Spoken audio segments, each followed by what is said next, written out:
Shubor nakaslem jong unong san Hima. Ka East Khasi Hills District kala long kala do haka 23rd Meghalaya State Level Wushu Championship arajal arpuhenrio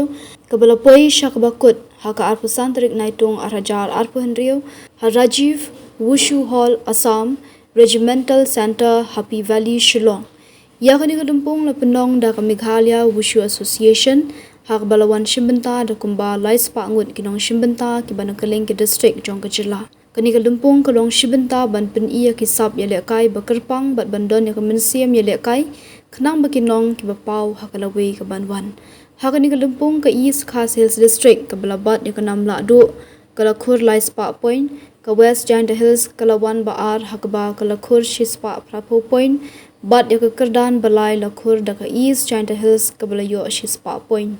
Hagati sngi penkut lay don lang uba Yan Lingdo Vice President ke Meghalaya State Olympic Association kumukongsan haringkat ke jinon lang u Lieutenant Colonel Gangte Officer in Charge ke Assam Regimental Center Wushu Note Bat ke Boys Sports Company kumusembut kongsan haringkat uba Doni Arani President ke Meghalaya Wushu Association ba Jerry F1 Car General Secretary ka Meghalaya Wushu Association berkiwe-kiwe.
That's right. That's right.